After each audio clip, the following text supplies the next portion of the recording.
प्रदेश की चुनावी घमासान में पहले फेज की वोटिंग एक हफ्ते से भी कम समय बचा है। मौसम सर्द है लेकिन प्रचार गर्मा गया है। हर पार्टी के बड़े बड़े दिग्गज मैदान में हैं। अमित शाह की आज अनूप शहर, डिबाई और लोनी में जनसभा और डोर टू डोर कैंपेन है, तो कल नामांकन से पहले आज सीएम योगी आदित्यनाथ लखनऊ में मीडिया से बात करेंगे।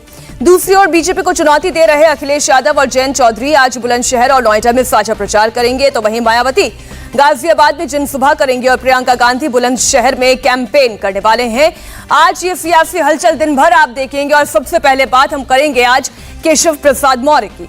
उत्तर प्रदेश के डिप्टी सीएम केशव प्रसाद मौर्य आज अपना नामांकन दाखिल करेंगे। वो कौशाम्बी जिले की सिराथू विधानसभा सीट से उम्मीदवार है। उनके नामांकन के वक्त जेपी नड्डा, धर्मेंद्र प्रधान और अनुप्रिया पटेल मौजूद रहेंगे। पर्चा दाखिल करने से पहले डिप्टी सीएम केशव प्रसाद मौर्य ने आज पूजा की। केशव प्रसाद ने पहले सिराथू के अपने घर में बने हुए मंदिर में भगवान भोलेनाथ की पूजा की और अपनी मां का आशीर्वाद लेकर घर से निकले। घर के मंदिर में पूजा करने के बाद केशव प्रसाद मौर्य शीतला माता मंदिर पहुंचे और वहां भी पूजा अर्चना की।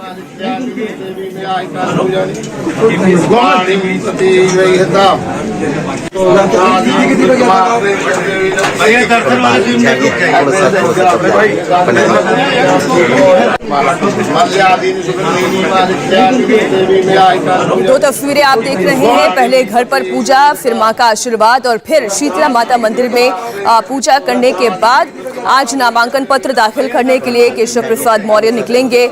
उनके साथ जेपी नड्डा, अनुप्रिया पटेल भी मौजूद रहेंगे।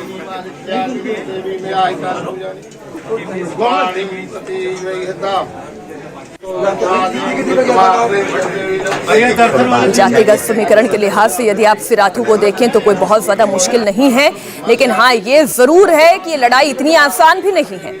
आपको पहले जानकारी दे दें कि आज केशव प्रसाद मौर्य के नामांकन में कौन कौन शामिल रहेंगे। जेपी नड्डा, धर्मेंद्र प्रधान, जिनके ऊपर जिम्मेदारी उत्तर प्रदेश के चुनाव प्रभारी के तौर पर है, और वहीं अपना दल इसके अध्यक्ष अनुप्रिया पटेल वो भी मौजूद रहेंगी।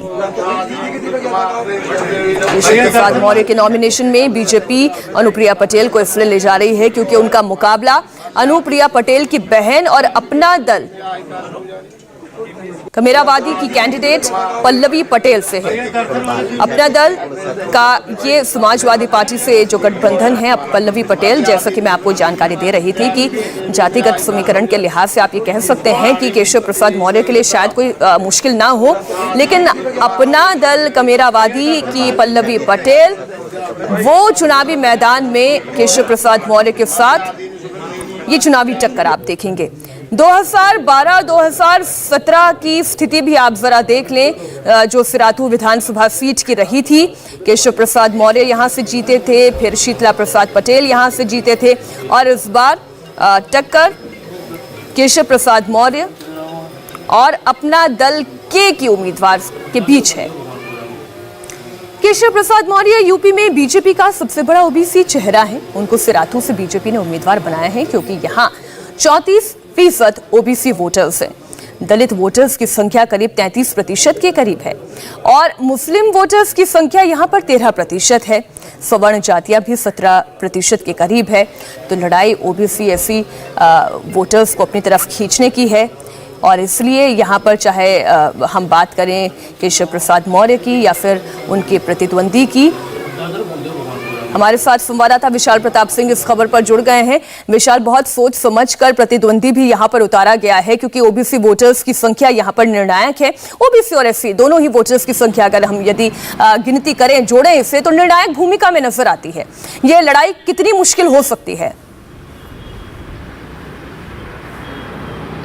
देखिए मीनाक्षी, बहुत अहम सवाल आपने उठाया है कि जो कि ओबीसी वोटर्स की वहां पे जो संख्या है वो बहुत ज्यादा महत्वपूर्ण है।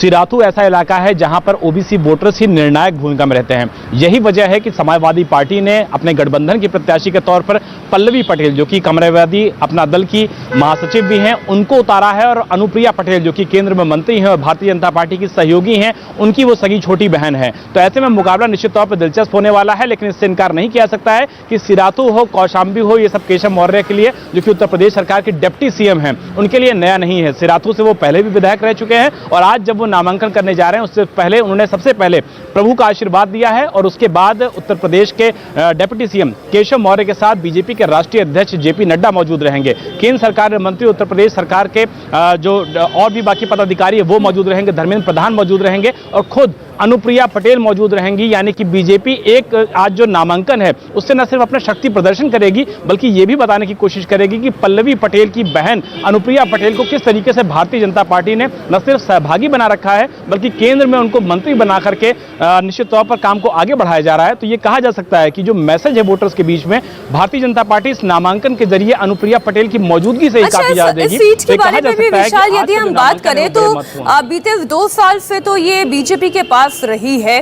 इस बार लड़ाई आप कितनी टफ देख रहे हैं, क्योंकि ओपिनियन पोल्स भी बता रहे थे कि बेशक जीत भारतीय जनता पार्टी की हो सकती है लेकिन कोई इजी लेट गो यहां पर हो भारतीय जनता पार्टी के लिए ये फिलहाल नजर नहीं आता। हम इस पर करेंगे आगे चर्चा, एक छोटा सा ब्रेक, होंगे फौरन हाजिर। इंडिया टीवी हर वक्त हर जगह डाउनलोड करने के लिए सर्च करें India TV news Google play store या ऐप स्टोर पर।